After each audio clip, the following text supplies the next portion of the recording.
I'd like to welcome you to my tutorial.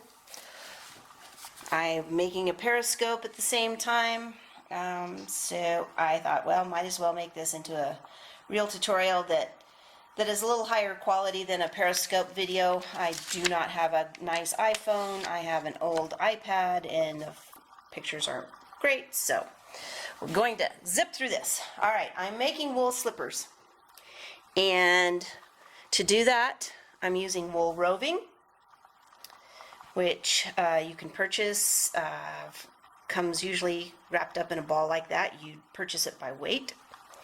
And though some of you might be familiar with a regular shoe last, I bought these at a garage sale for $10. You can also order them online. They're slightly adjustable. They do not work for me. My foot is not built like this. It is not long, it is not skinny. It is fat and it is short, so I made my own. This is my shoe last that I made, wearing an old sock and with lots of duct tape. All right, this is what my foot looks like, right? Short and fat, there you go. And so I made my own shoe last, and that will be for the final stage. This is duct tape filled with wadded grocery bags, and then of course sealed on top. So I have, of course, 2 of those setting off to the side for now. And what I've done here is to start the first layer. This is using a resist. Okay, this is wet felting using a resist. And this, though you're wondering, how does that turn into a wool slipper? Well, it actually turns into 2 wool slippers. That's basically how it's going to work. All right, we all know wool shrinks, so this is bigger, and once I get all the layers of wool built up, I will put it on that for the final forming. So to do that, we start. Now I've started the back side. This is what it looks like. It's wet right now. It's not fluffy. And I have wet it with warm soapy water. And the process is very simple. It's pulling off pieces of roving, which is hard to do with one hand. 2 is favorable. And you just pull it off in little pieces like this. Okay, they are then laid down. And since I started with the other side and I've got it wet and got it going, then when I turn it over to do this side, I just gently bring over the excess, right? And then this side's will start being laid down over it.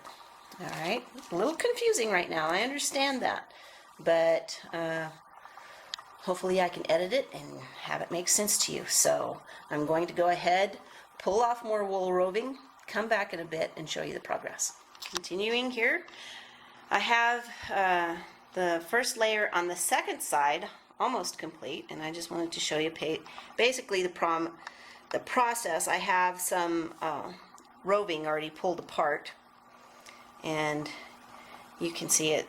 To do this one-handed is a little bit tricky, and you pull the roving apart, get these little pieces, whatever comes, and then you just continue to lay them down in rows. Now you will find if your hands have little rough spots, because it will catch and snag and pull. Anyway, so the process is very, very simple. You're laying these little pieces of roving, overlapping in a row until you get clear to the end. Now, let me finish up what I've got pulled here, and then I can show you the other side a little bit. So don't worry about it sticking over the edge of your resist, because you're just going to fold it over to the other side, and that will create, well, it doesn't create a seam, but it's just a continuous piece then of wool. Okay, so that completes the first layer on the second side. All right, everything's going east-west. If I pick up my resist and kind of turn it over, There is the wet wool on the back side. That's the first layer on the first side. All right, and then what was sticking over was just wrapped around the edge, and then my next layer goes on top. There you go. Now, this will probably have 6 layers. I'm gonna see how thick 6 layers is. I've made hats and mittens with 4 layers, but these are slippers, so I want them a little thicker. I'm gonna see how 6 layers looks. This color will end up being the inside of my slipper, right? So this is the color I want for the inside. That's what you lay down first. All right, let's continue.